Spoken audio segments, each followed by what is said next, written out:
All right. Hey, everybody. Welcome to the BIC Life Podcast. This is the podcast where we talk about life and faith from a brethren in Christ perspective. My name is Ryan Stockton, and I'm joined as usual by my good friend, Scott McFeet. How you doing, buddy? Hey, pretty good. How are you doing, Ryan? Excellent. Excellent. I'm really excited for this episode today. We are joined by yet another Ryan. If you listened to a previous episode, Ryan joined us before talking about, what did we talk about? Silence. Right, and adding to the noise, I think, is what we called that episode 3 or something like that. It's going back a ways, back in the early days, even though we're only like a year. Highly recommend you go back and listen to Ryan Cagno's. What he brought to the table was just so good. That was great. It was great. But huh? No, nothing. Go ahead, Ryan. What I will say is we do recommend going back and listening. Ryan Cagno does a podcast for his church, Harrisburg Brethren in Christ. And what's the podcast called? Just HBIC?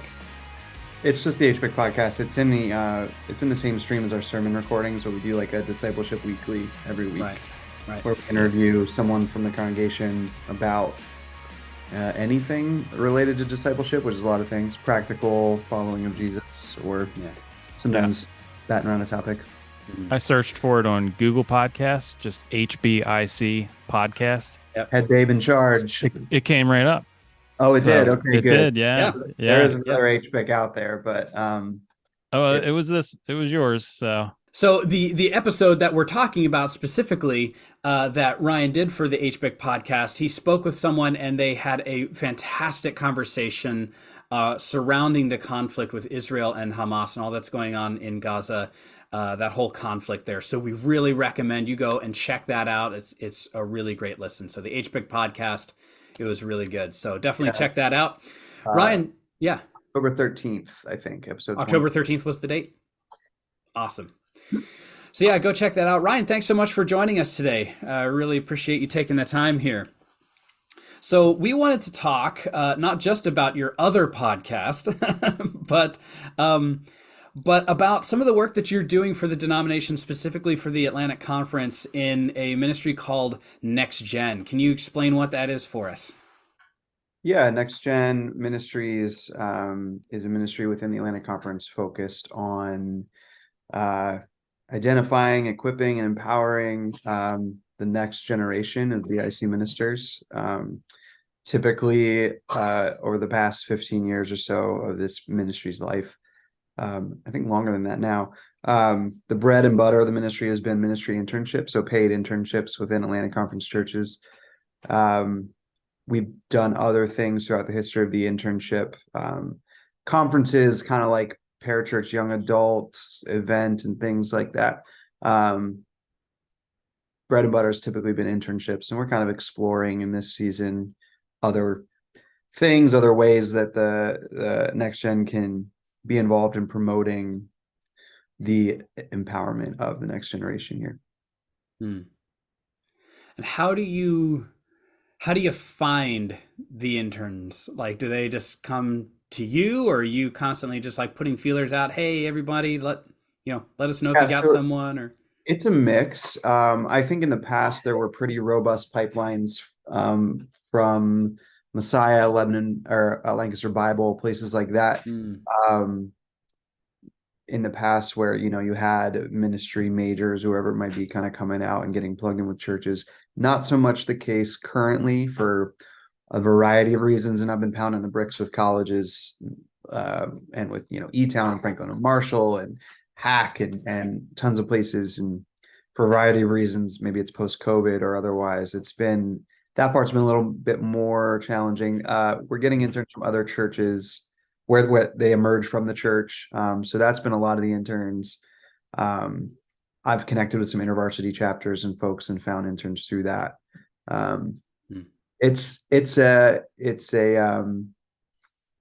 We keep our eyes open in that regard in terms of equal opportunity where interns are coming from. I know a couple years ago when I've had two people go through the NextGen program. This was before you were the director, but People from your church who went through the program, or you had no, interns at your church?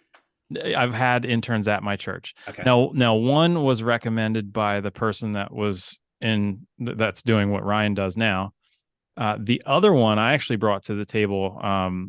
I graduated from Lancaster Bible College. I know some professors there. I just reached out and was like, "Hey, do you know anybody that would want to like do a 3-month, 4-month internship in student ministry here at our church?"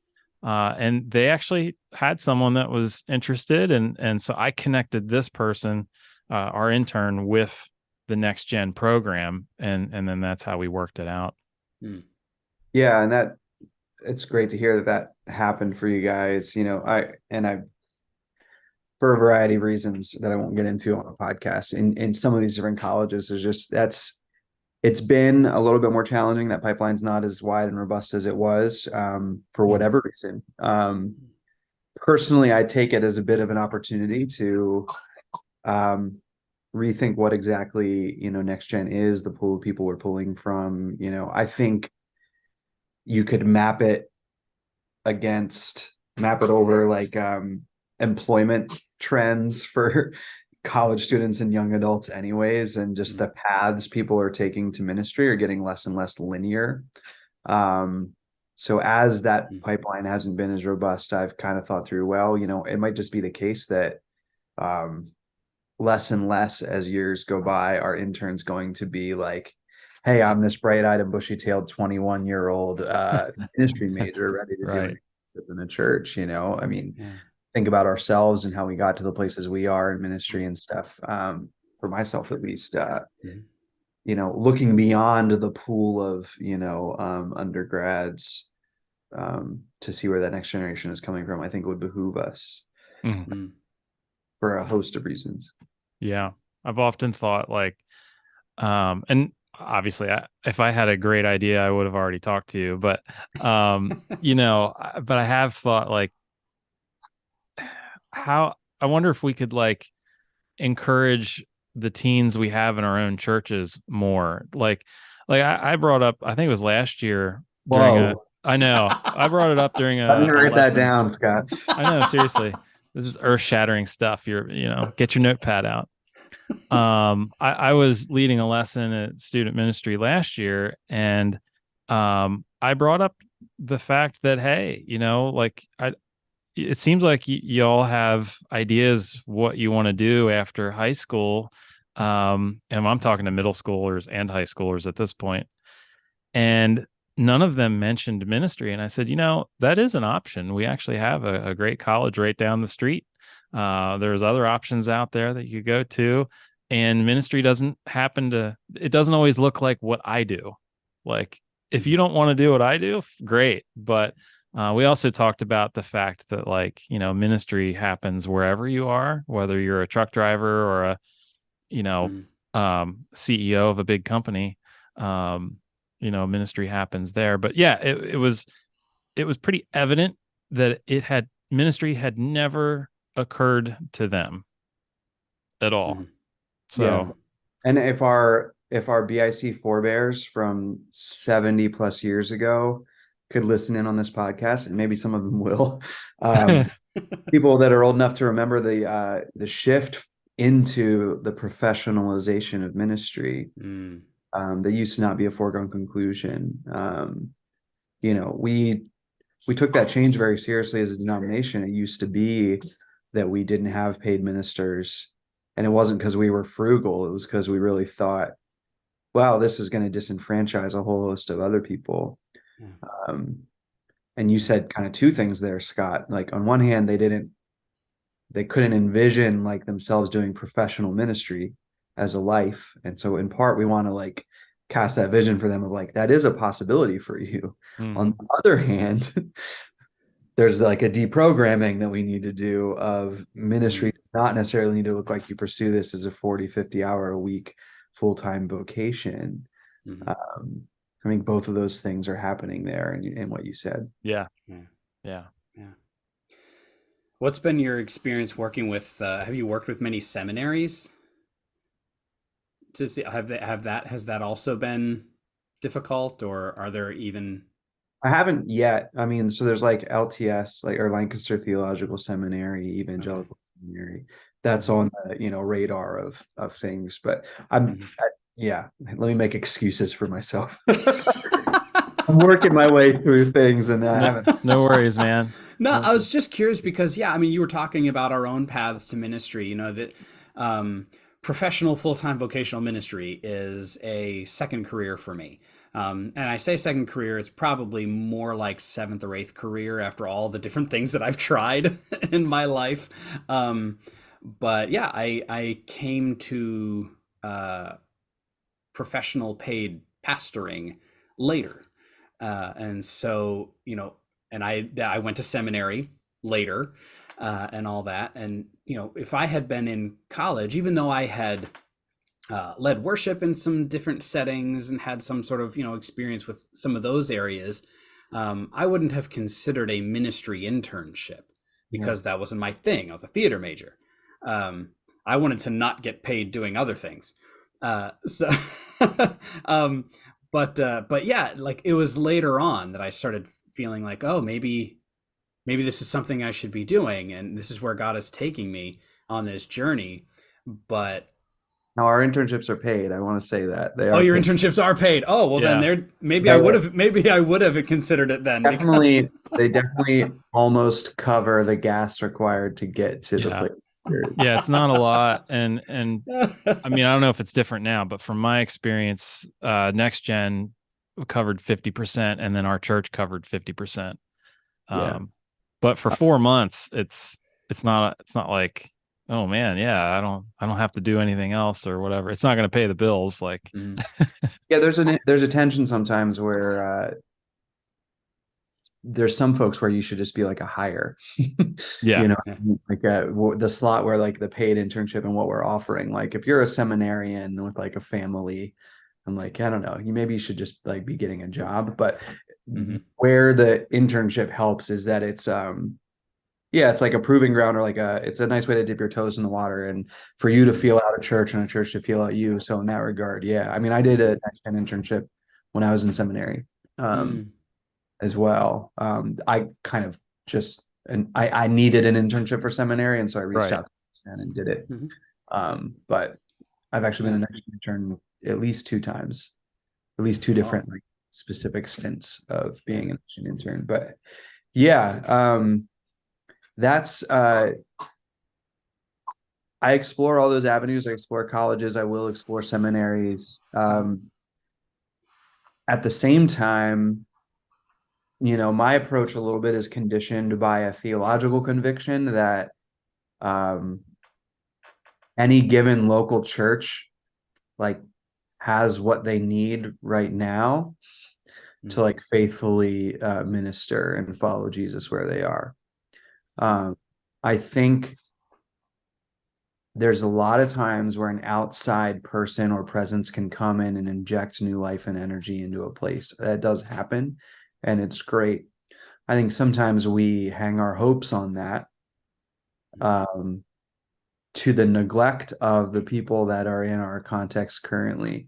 Um, so, it's not to cop out from the recruitment aspect of my job, but I am trying to get to the point with NextGen where the recruitment part of my job is obsolete or unnecessary. Mm. Um, and I often try and turn conversations back towards pastors of like, who are you seeing in your context? Because I think like in almost every case, there are people in your context that are, have been made and called to do more than what they're currently doing. And Mm. so let's explore that, how we can invest in that.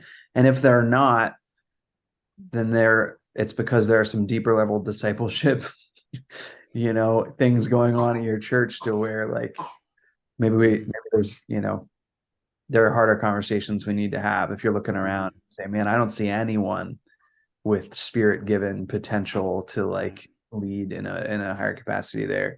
Um, that's a harder conversation maybe. But in general, I think like you have who you need. So how can we rally around? How can we identify those people and kind of empower them and invest in them more? Mm. Yeah. That's really good.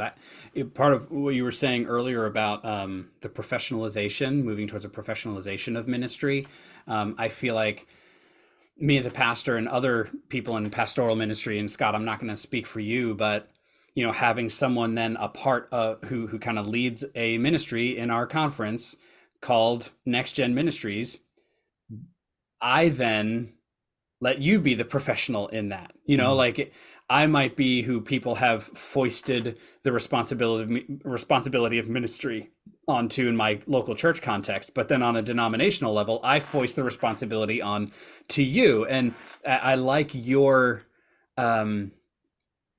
emphasis on turning it back around to the churches and saying, listen, we've got people in the churches.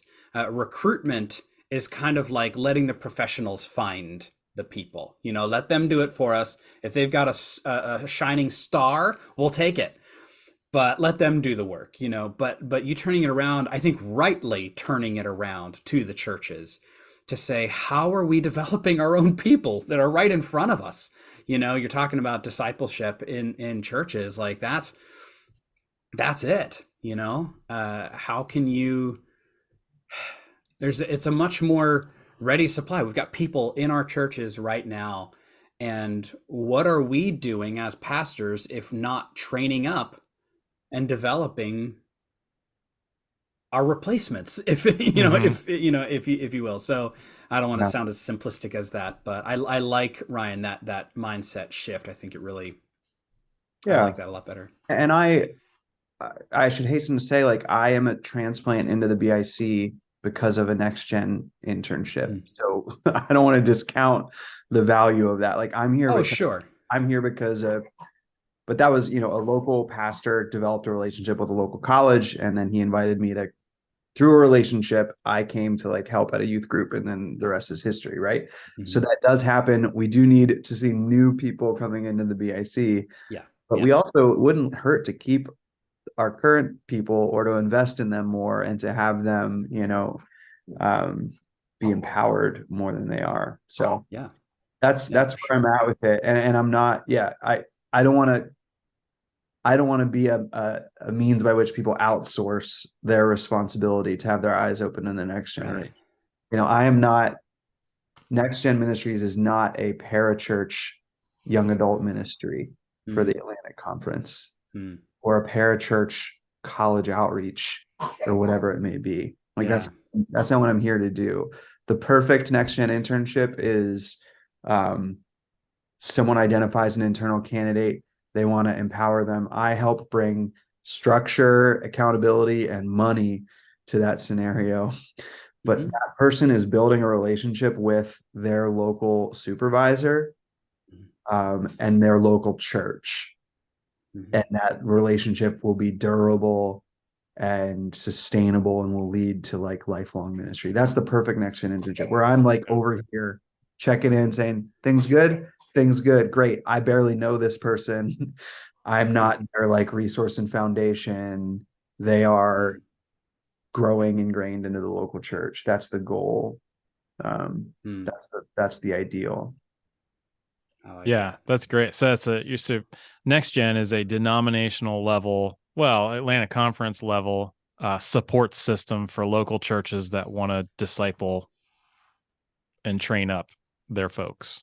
That's my vision. Yeah. And we're kind of trying to move the ship towards that or explore what that looks like, because that is a big shift. But just speaking as a pastor, it's like, I have to keep that in my mind. You know what I mean?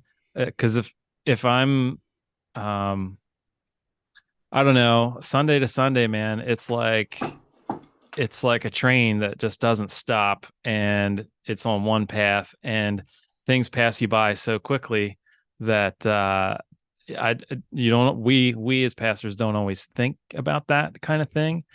So I'm thinking about my, past decade of ministries, especially in my youth ministry years, and all those kids that like, what could I have done differently? Which there's definitely a bunch of things I could have done differently, but to more intentionally train them up, disciple them in such a way that it's like, as a follower of Jesus, no matter what you choose to do, you're representing him. I think I obviously taught that, but like, there was always a disconnect of like, yeah, but you could also like, do this on the professional level too.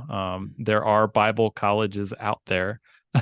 So, but anyway, it's just something to, I'm now as I sit in this chair, I'm thinking about it more. Most of our kids are middle school or younger. But I'm thinking about it, and I don't know the right way to like, I don't know, present this stuff when they get a little older, but you know what I mean? I think, I hear you on that idea of just like you get carried the week to week cycle and the urgency, the tyranny of the urgent and everything else. The reality is, and I know one question that you want to ask at some point, Ryan, so let's jump the gun and talk about it, is like, what stands in the way of churches of, investing in the next generation?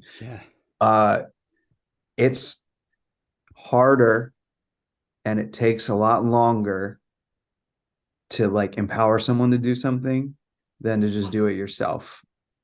And when Sunday's coming and the sermon needs to be written and whatever else, like, and I've had pastors tell me this, and I really respect that they've said, I don't have time to have an intern because I don't have the energy and the time to invest in like, to really invest in that person and empower them. It takes longer and it's harder to train someone up than it is to just do it ourselves. That's my best spin on why people don't. The less good spin is because we also don't want to cede that control to other people, especially younger people. But it's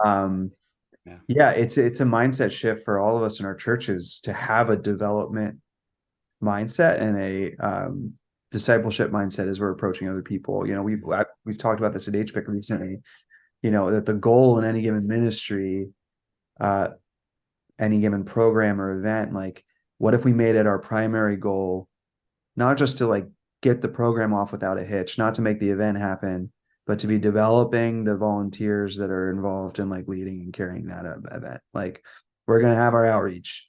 I hope it goes well. But as a pastor, my eyes are going to be primarily towards the volunteers I have involved and how I'm leading them in that. Yeah.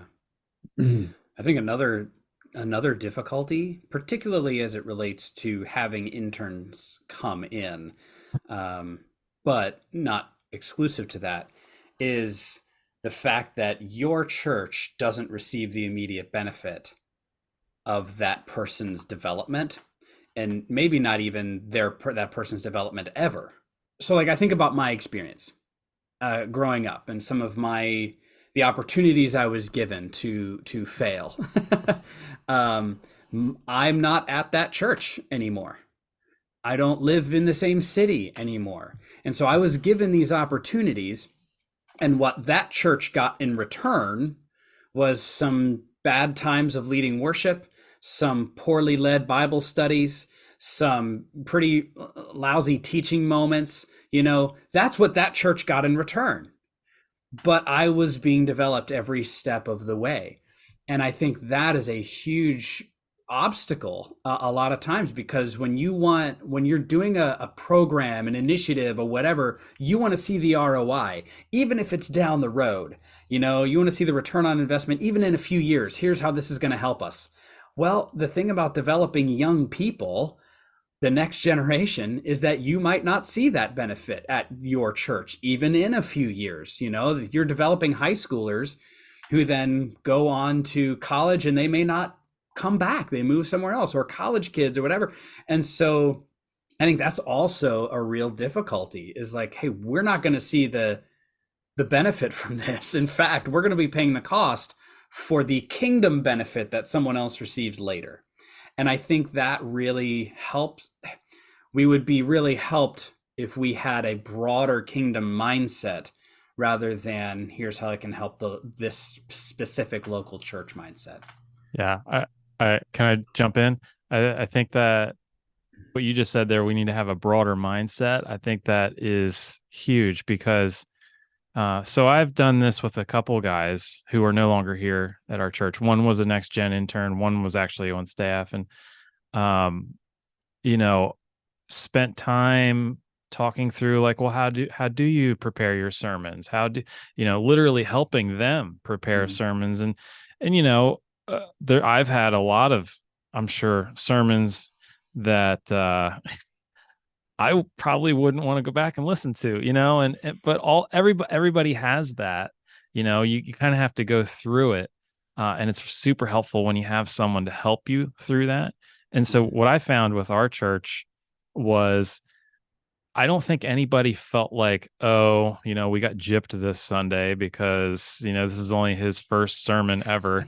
No, they were all so supportive, and like what they were witnessing was like, wow, this guy, this kid's willing to get up there and do this. Like, maybe I could do something, that kind of thing. So I think it's worth it. And both of them aren't here anymore. And yet both of them are still in ministry in some capacity, and probably will be in the future, which, we were just one stepping stone as a church on their journey, which I think is pretty cool. There's two things there I want to respond to as soon as I put on Barbie Unicorn Mythic Princess. Yeah, you bet. Okay. Part 3. Also, that was fun too, by the way, like showing them how I put sermons together. I found it fun.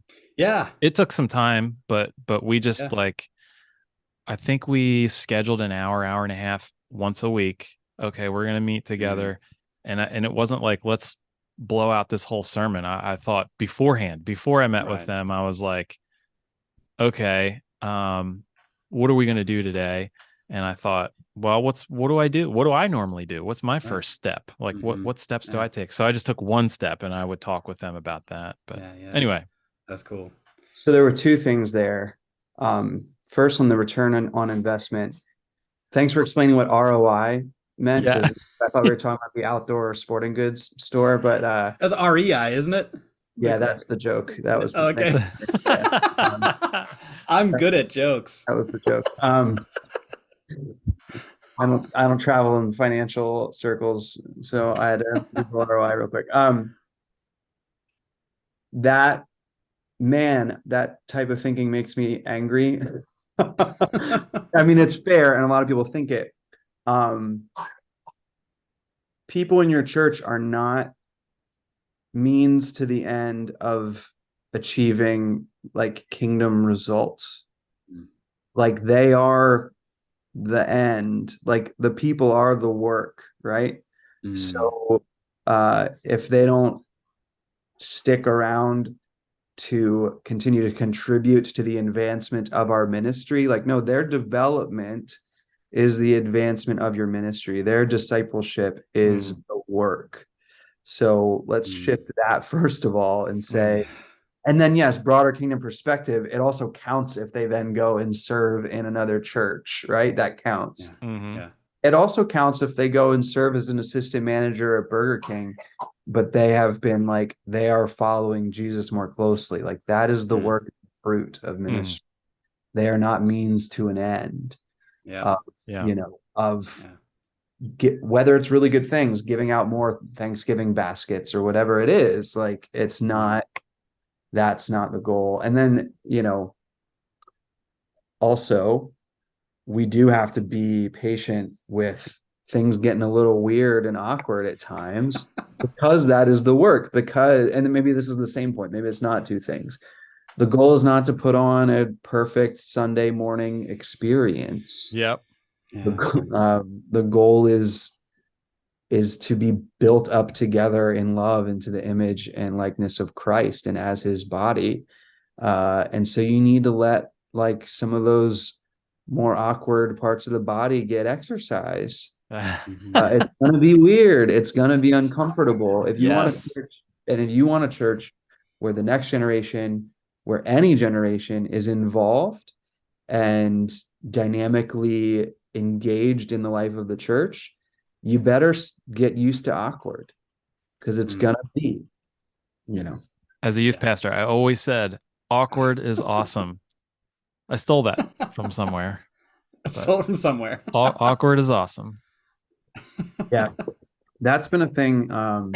Just a shout out HBIC, the church that I'm at and love. Like, man, things get weird fast and or things like get weird. Things just the baseline is just like, well, that happened. And you just have to embrace it. We did a last November, we had Mission Sunday and we did our offering, like you walk the offering up to the front or whatever. Like John Hawbaker came up and introduced this, and he said in a lot of other countries, this is how they present their offering. They kind of walk or like dance it up the aisles and put it in versus like, right, whatever. And he said, he gave like loose instructions of how it should go. And then he said, but it'll probably be a little chaotic. And then he said, but chaos is part of the heartbeat of this church, is what he said. Like introducing it. I was like, that, man, I'm going to get that as a tattoo. yeah, right. But like, if you want to have more people involved in ministry, if the goal is, is engaging them, you have to up your tolerance for that, for just like things to get weird and chaotic. You have to be okay with it. And if you have a ministry model that's squeezing out awkward, then you should not be surprised at lower percentages of engagement in a whole host of ways. Certainly should not be surprised by lack of like young people engagement. Yeah. Because they are, I don't want to say they're awkward, but we've all been there. Yeah. Everyone has to preach that first sermon. And woof. Am I right? I mean, really, I had my first sermon, I had like 2 Batman references. I posted a quote and picture of Steelers linebacker James Harrison. Yeah. At one point, just preach what you know. Yeah, that's right. Yeah. I just preached a sermon at my church recently that I had already preached at one time, and not at this particular church, but it was one of my earliest. It was I went back and I saw it was from 2014 that I preached it. It was, I think, the second or third sermon I ever preached. And I went in and the bones were good. I kept the structure and the bones and everything, but I cut probably 3 whole pages of typewritten script and had to tighten things up. And I'm just like, oh man, like I was allowed to preach this to people. And I was just like, oh my gosh. So yeah, I mean, none of it was bad. I wasn't necessarily embarrassed by the content, which is good, but it was boring. Like I was like, I said so much that just didn't need to be said. It was so like, and then I got to, I started a Celebrate Recovery Ministry, which is a recovery program based on the 12 steps of AA. And I led that for a number of years. And the way that works structure wise is you teach on a recovery topic every other week. And in the intervening weeks is like a testimony of some kind. And so I was teaching every other week, and that's how I started doing that. And I would go back and I'd look at these things and they're just so long and so boring. I'm like, how in the world did anyone sit through this? It was terrible. So yeah, you need those reps. You need the times, and that's for preaching, but you need reps to kind of figure out who you are in ministry and what you're wanting to do and all that sort of thing. Cause yeah, so need chaos reign and awkwardness reign. Absolutely. Make you feel better. I would have taken boring as a result of those early sermons 10 times out of 10. I wish I had been boring. My goodness. That was just a flaming dumpster on a train car. My first professional ministry experience was between 2008 and 2011. I don't have any of those sermons. They're all gone. They weren't. This is before we recorded them, before we live streamed them. Yeah. I don't even have the digital notes. And I'm thankful. Thank God. Praise God. There's no record.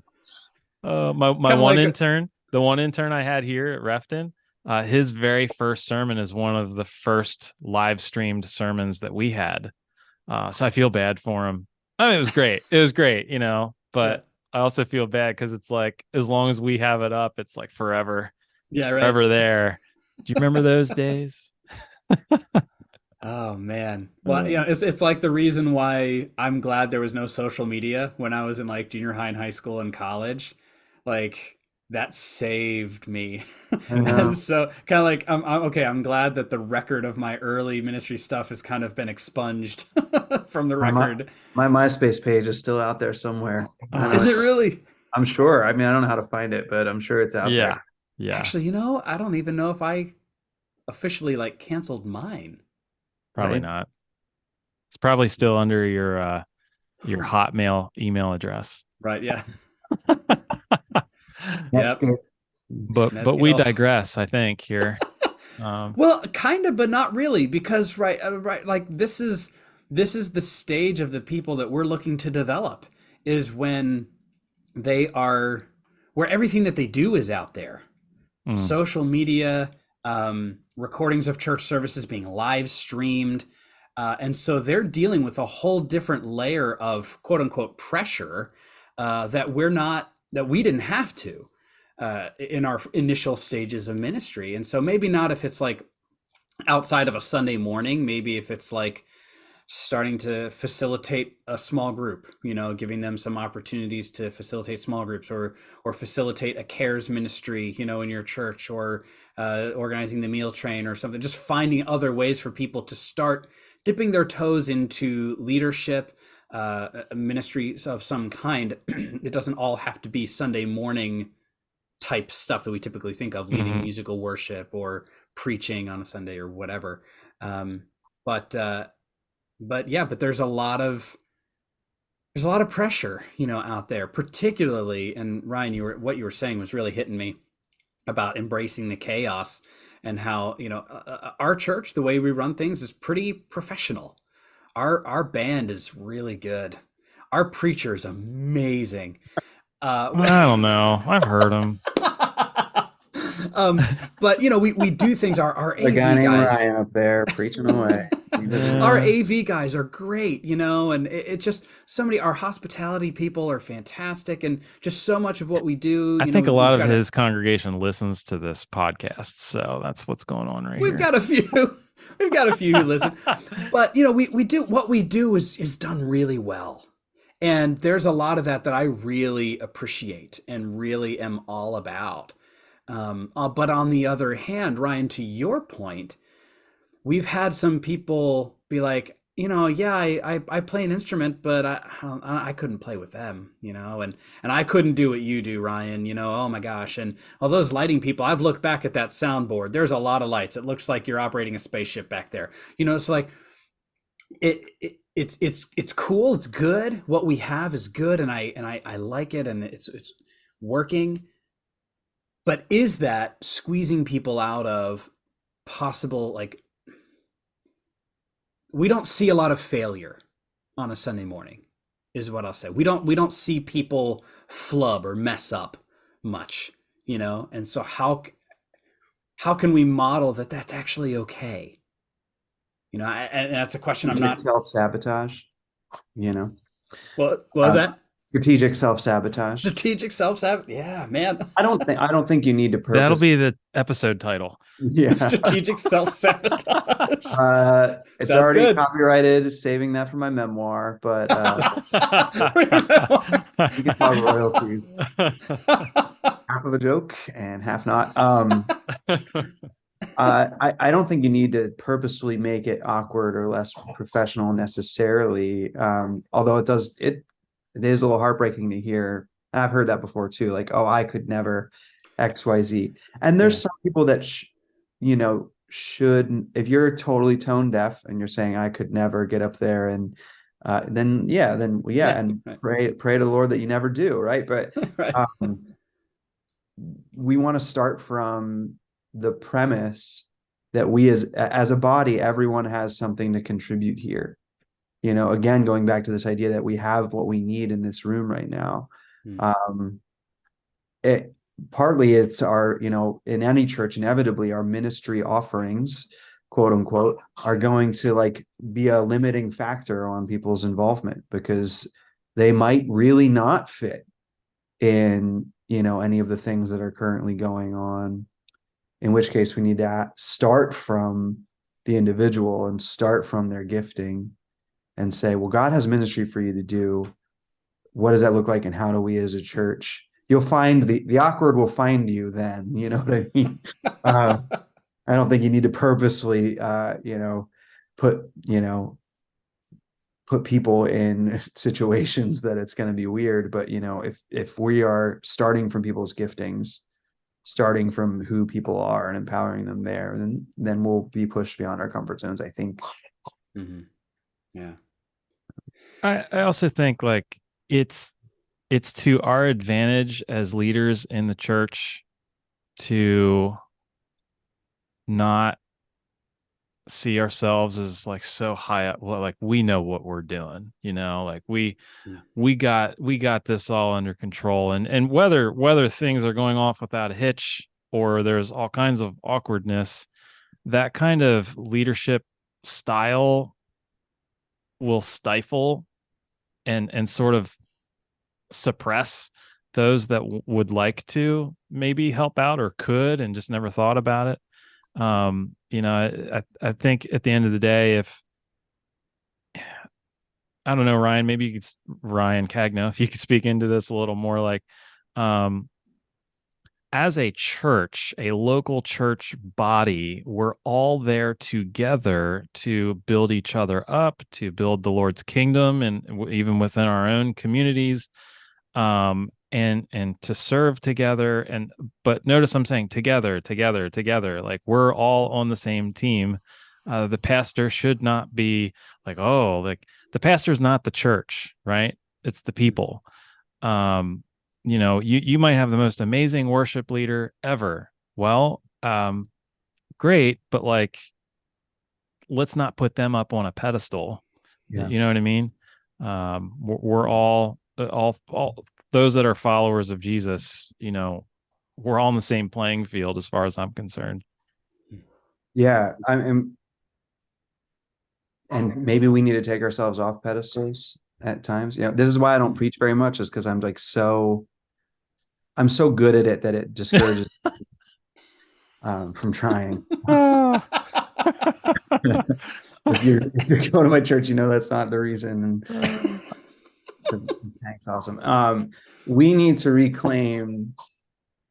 I mean, it's just that we lost some of our here's your $3 word. Our ecclesiological imagination, right? We've lost some of that in the turn to professionalization, in the sweep of the church growth movement. So explain that. I explained ROI. You have to explain ecclesiastical imagination. Ecclesiological. Yeah. I probably could go either way, I guess. I think he just made it up. Our imagination, our shared imagination of like what we think the church is and could be and what it looks like, right? Yeah. People are not, when they say like, I could never, blah, blah, blah, at your church, Ryan, that to some degree is a product of just like a lack of that imagination of like what this thing is and what this thing ought to be and could be, right? We've lost the image of the body as Paul delivered it to us.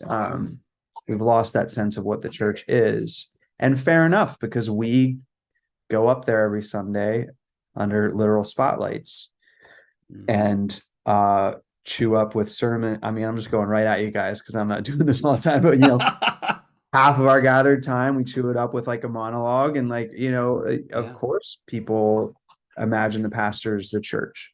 Of course they do. So we have to fight that, and I think a lot of my work in NextGen, as I envision it, is helping adjust and expand those imaginations. When I say, what about the people in your own congregation? When people ask me for an intern, that is part of trying to expand imaginations. When I say that, the next generation is not necessarily a 22-year-old with a Bible degree ready to do ministry, That's expanding imagination. The next generation, there, listen, there are so many people in our churches that are doing so much good ministry work Mm. because they're a 38-year-old stay-at-home mother. There's a child just hacking up coughs in the background. I don't think you can hear that. Hopefully, can you hear that? No worries. Yeah, you can edit that out. But because they're a 38-year-old stay-at-home mother who's doing so much and it has so much of value, they don't have the imagination to see themselves as a minister of the gospel. The church doesn't see them as ministers of the gospel, but they're the next generation too. Mm-hmm. So is the second career person, whether they're hitting their second career in their 40s or their 60s or their 70s. Mm-hmm. They're the next generation too. That's part of our imagination.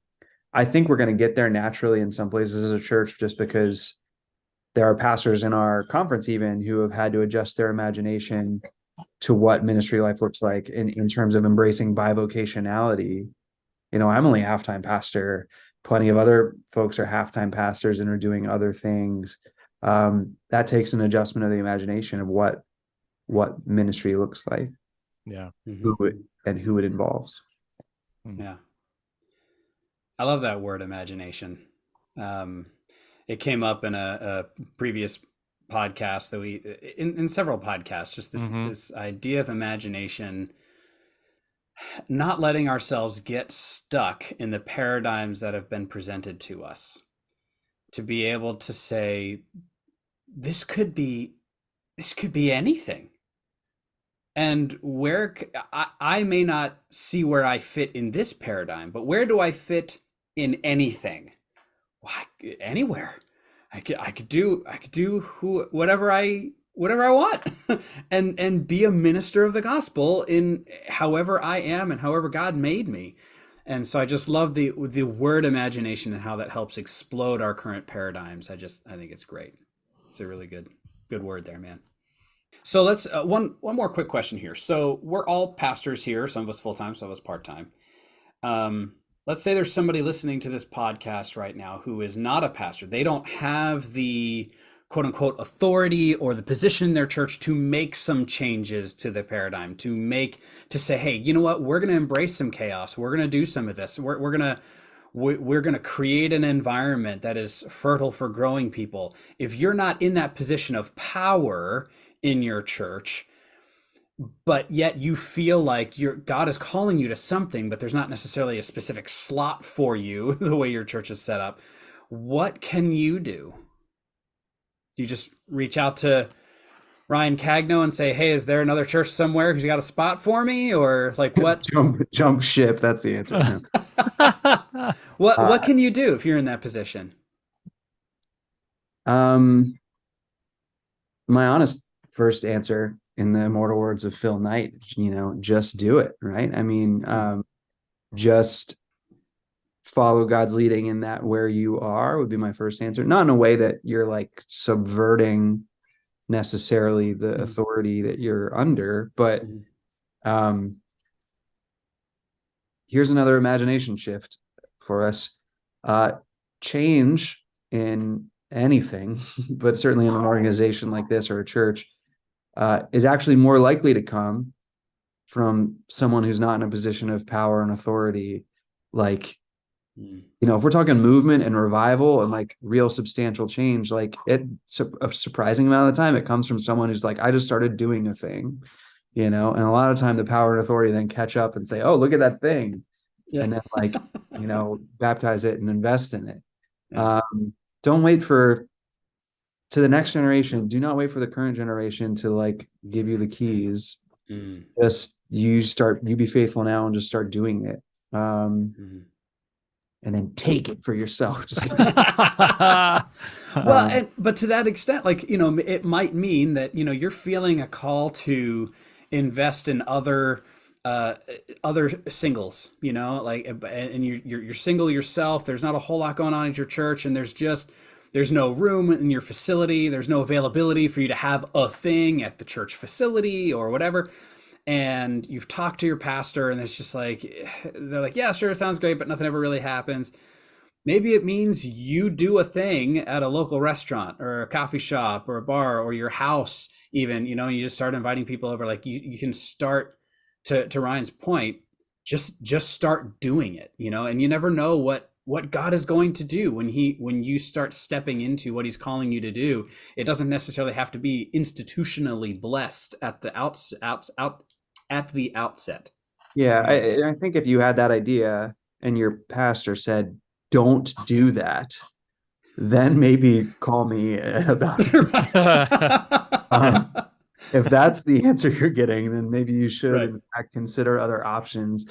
But kind of casting a sympathetic line here to the pastors who are listening, like, we understand as people who exist within the bureaucracy to some degree, like it's not very efficient, and a lot of times things aren't going to happen, and it's not for any other reason than just there's a lot of things already happening. I would hope pastors would say, like, go with God, do it, you have my blessing, and then as the person with the idea or the calling, don't take, if we're not ready to throw our full church weight behind it and put it at the top of the bulletin and whatever, don't take that as a rejection or a sense of like, maybe this isn't a thing we ought to do right now. I want to speak this word to people in my own church and be like, Yeah. no, I want you to do it. I want you to feel empowered to go and do it. Not everything is going to be an official church thing, and not everything should be, because I think to the degree we have to make things official church things, we're kind of undercutting the scope of the Spirit's work in church. Yeah, there's a couple things there. Like, you can't, no local church, no matter how large, can't do like everything, because then you're just going to be doing a lot of things sort of half. Not as the institution. Yeah. Right. But man, there's a whole lot of value behind like going to your leadership at your church and saying, "Hey, I had this idea. I really feel like maybe there's something here," and if and they can get behind it and like sort of almost mentor you through that. Like, you take the reins, but here's how we can support you. I think that's great. And one thing we do here at our church, I'm sure you guys do this as well.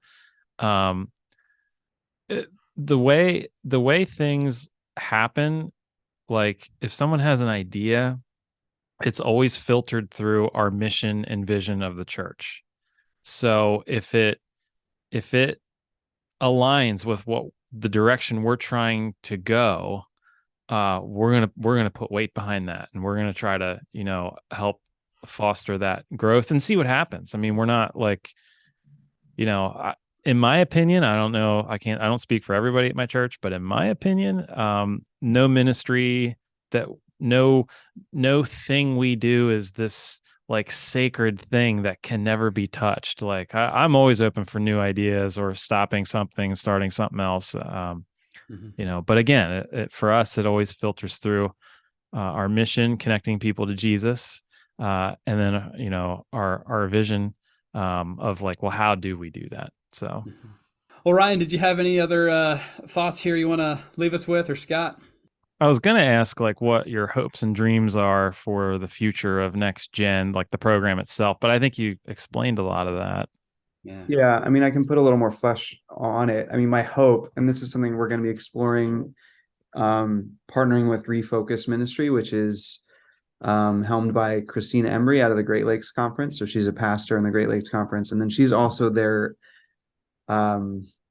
She works for the conference as the Director of Intergenerational Discipleship, I think is the name. So it's sort of like me in the Great Lakes, kind of, but more broadly focused. And her whole ministry refocuses on intergenerational discipleship, which is heavily about, engaging, especially young people in the life of the church. So I'm going to be working with her, doing a training cohort with her. And then my hope would be to just work more directly and practically with churches and staffs and boards, not just in saying, find your own people, but saying, hey, let's sit down over the course of months and talk together about developing an intergenerational culture within your church, tending the soil out of which then the next generation will come, right?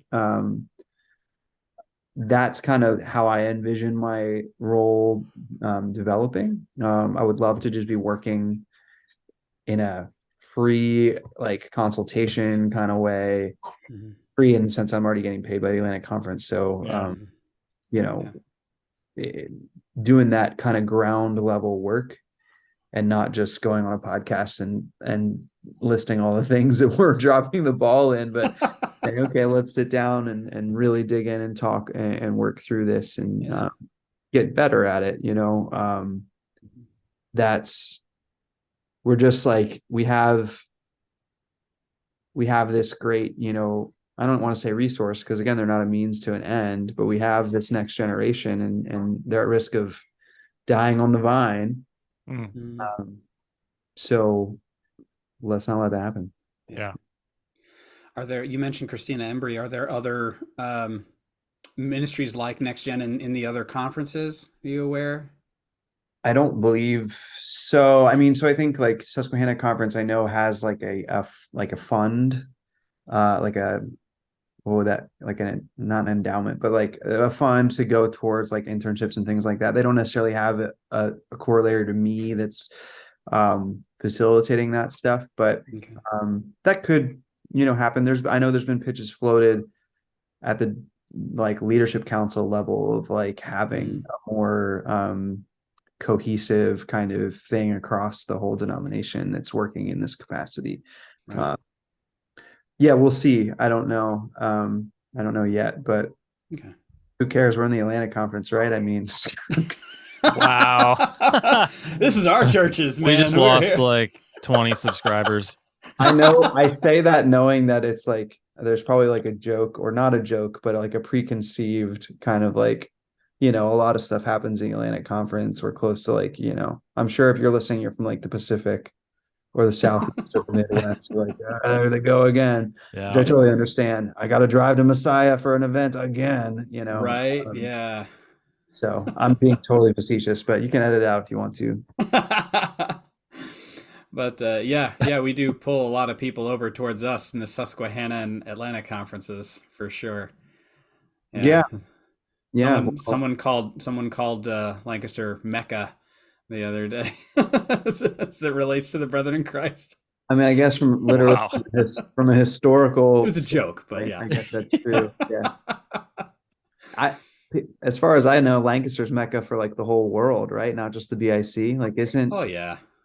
you know, Mecca I for mean, outlet shopping. Mecca for outlet shopping. Yeah.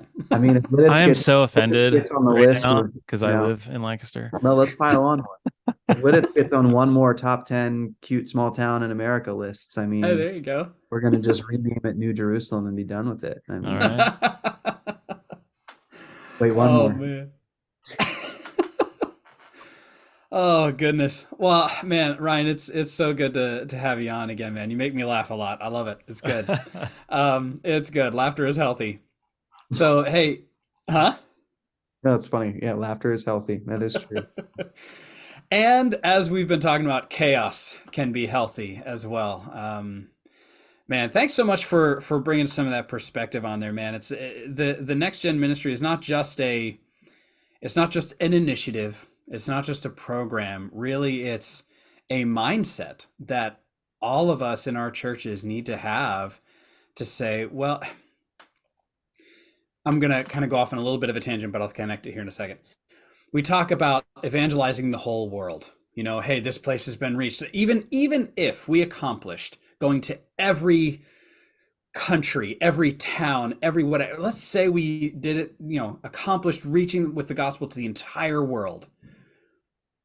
In 20 years, that's not going to matter unless we are continuing to preach that gospel and having leaders come up and take our place. Like reaching the world for Christ is, yes, that is what we want to see.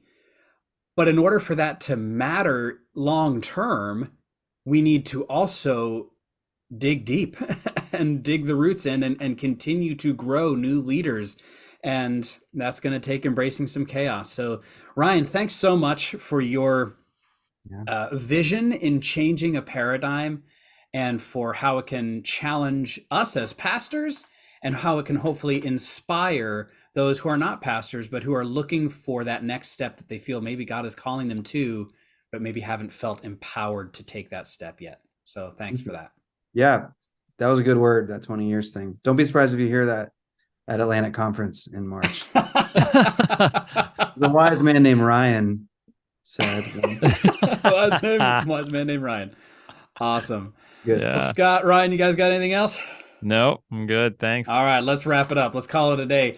Guys, thanks so much for joining us on the BIC Life Podcast this month. We will see you next time. If you have any suggestions for things you'd like to hear us talk about on the podcast, please feel free to reach out to us at biclifepodcast@gmail.com. And if you have any questions for Ryan Cagno about NextGen Ministries, or if you're listening from another conference, you're like, hey, something like this would be really awesome in our conference, let's get some conversation started. You can also reach out to us at biclifepodcast@gmail.com. We'll get you in touch and we can make those conversations happen. So, Ryan, thanks for joining us. Scott, good to see you again, and we'll catch you all next time. Thanks for listening to the BIC Life Podcast. Brethren in Christ churches exist to follow Jesus, serve others, and make disciples. If you're looking for more information about the BIC denomination, or if you're looking for one of our local churches, head over to bicus.org. And if you'd like to get in touch with us at the podcast, you can do so by emailing us at biclifepodcast@gmail.com. Thanks again for listening, and we'll see you next time.